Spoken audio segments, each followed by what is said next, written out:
पिछले वाले क्लास तक हम लोग किस प्रकार से ह्यूमन बीइंग सांस लेता है ये हम लोग तो जान चुके थे।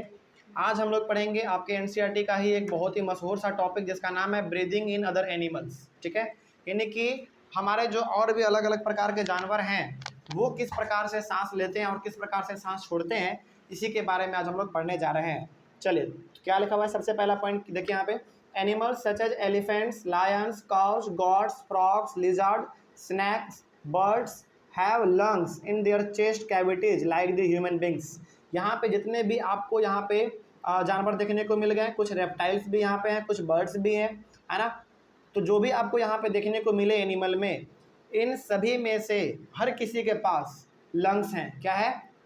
लंग्स है। जैसे कि हमारे पास लंग्स है ना, उसी प्रकार से इसमें भी लंग्स हैं।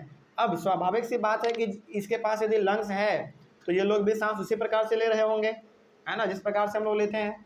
चलिए, उसके बाद हम लोग सबसे पहले पढ़ेंगे कॉकरोच के बारे में। तो इन सभी के पास क्या है? अपना लंग्स है। जिस प्रकार से ह्यूमन बींग्स के पास लंग्स होता है उसी प्रकार से इन सभी के पास भी अपना अपना लंग्स है। तो मेरे हिसाब से ये भी उसी प्रकार से सांस लेते होंगे। हालांकि सांस लेने का तरीका अलग हो सकता है, लेकिन जो रिप्रोडक्टिव सिस्टम उसमें इस्तेमाल होता है वो इन सभी में भी लगभग कॉमन होगा। ठीक है, चलिए, तो हम लोग एक एक करके जानते हैं। कुछ हमारे पास जानवर हैं, कुछ इंसेक्ट्स हैं, इसके बारे में हम लोग जानने की कोशिश करते हैं कि आखिर वो लोग किस प्रकार से सांस लेते हैं। ठीक है, देखिए, सबसे पहला हमारा कॉकरोच के बारे में है। कॉकरोच को हम लोग हिंदी में क्या कहते हैं? कॉकरोच को ऐसे आम भाषा में हम लोग उसको तेलचट्टा कहते हैं, इस प्रकार से, है ना। चलिए, देखते हैं इसके बारे में क्या लिखा हुआ है कि ये किस प्रकार से सांस लेता है। स्पाइरल्स, सबसे पहले स्पाइरल्स क्या होता है? कॉकरोच में आपको स्पाइरल्स देखने को मिलेंगे। क्या है? देखिए यहाँ पे लिखा होगा, a cockroach has small openings on the sides of its body, these openings are called spiracles. यानी कि कॉकरोच के बॉडी के दोनों साइड में एक छोटा सा आपको होल मिलेगा, यानी कि ओपनिंग मिलेगा, उसी को हम लोग कहते हैं स्पाइरल्स। समझ रहे हैं बात को क्या कह रहे हैं? सुनिए एक बार फिर से। कॉकरोच के दोनों साइड बॉडी के उसके बॉडी के दोनों साइड एक छोटा सा ओपनिंग यानी कि होल आपको नज़र आ सकता है। जब आप अभी गौर करेंगे उसको पकड़ के, तो उसी होल को हम लोग कहते हैं स्पाइरल्स। ठीक है, आगे, insects have a network of air tubes called क्या लिखा हुआ है? Trachea for gas exchange. अब जैसे हमारे पास गैस एक्सचेंज के लिए क्या है? लंग्स है ना। उसी प्रकार से इसके लिए गैस एक्सचेंज करने के लिए, यानी कि कार्बन डाइऑक्साइड लेने के लिए और ऑक्सीजन लेने के लिए और कार्बन डाइऑक्साइड छोड़ने के लिए इसके पास क्या है? एयर ट्यूब्स है, जिसको कि ट्रेकिया कहा गया है। समझ में आ रहा है बात?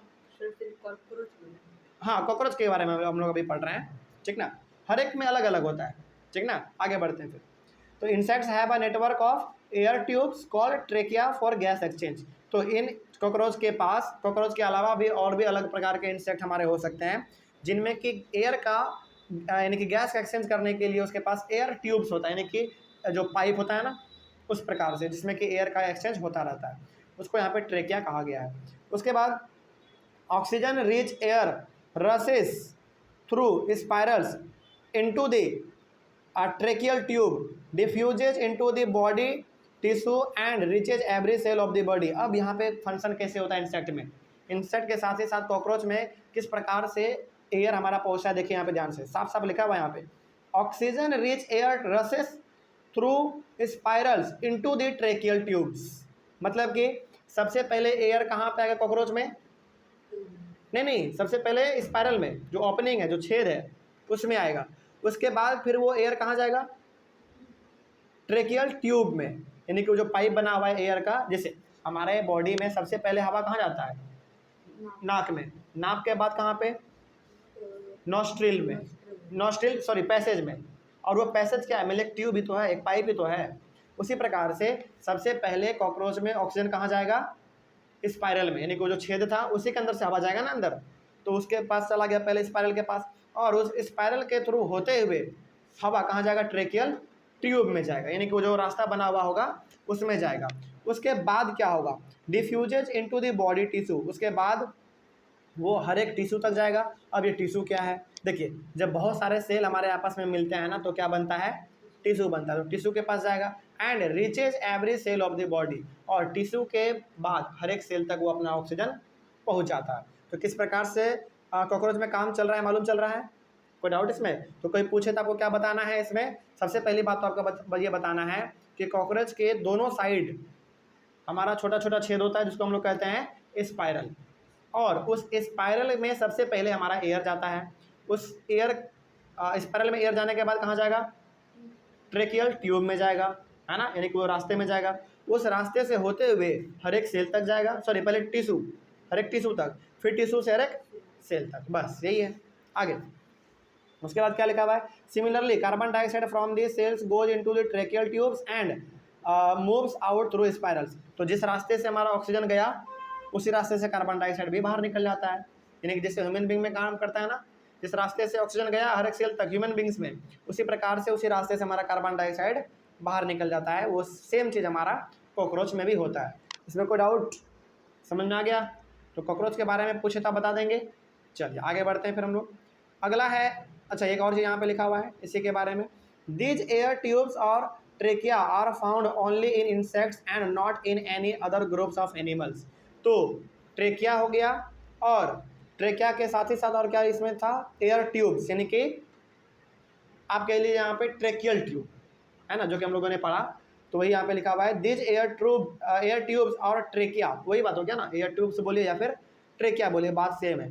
ये केवल और केवल आपको इंसेक्ट में ही देखने को मिलेंगे, यानी कि कीड़े मकोड़े में ही आपको मिलेंगे, उसके अलावा कहीं पे ऐसा नहीं मिलता है। आपको फिर क्या मिलेगा अदर एनिमल में? आपको मिलेगा विंड पाइप। समझ गए बात को? चलिए यहाँ तक कोई डाउट? तो ये यहाँ तक आपने कॉकरोच के साथ ही साथ आपने इंसेक्ट के बारे में भी पढ़ लिया। इंसेक्ट के बारे में जो चीज़ आपने कॉकरोच के बारे में पढ़ा ना अभी, वो सारा का सारा किसके साथ लागू होता है? इंसेक्ट, यानी कि अलग अलग प्रकार के कीड़ों मकोड़ों में भी वो चीज़ हमारा लागू होता है। यहाँ पे तो कॉकरोच आपको एक एग्जाम्पल दे दिया कि ताकि आप इसको दिमाग में रखते हुए समझ लीजिए इस चीज़ को, है ना। चलिए तो यहाँ से आपने कॉकरोच के बारे में जान लिया। अगले क्लास में हम लोग जानेंगे अर्थवॉर्म के बारे में, ठीक है, कि वो किस प्रकार से सांस लेता है, किस प्रकार से सांस छोड़ता है। तो एक बार हम लोग फटाफट रिवाइज कर लेते हैं कॉकरोच का। तो कॉकरोच जिस रास्ते से ऑक्सीजन लेता है उसी रास्ते से कार्बन डाइऑक्साइड को वो रिलीज भी कर देता है। तो उसमें सबसे पहले हमारा कहाँ आएगा ऑक्सीजन? किसमें? स्पाइरल में। स्पाइरल के बाद कहाँ जाएगा? ट्रेकियल ट्यूब में जाएगा, यानी कि वो रास्ते में जाएगा, जो एक पाइप बना हुआ है उसमें जाएगा। उसके बाद कहाँ जाएगा? टिश्यू में। टिश्यू क्या है? ग्रुप ऑफ सेल है।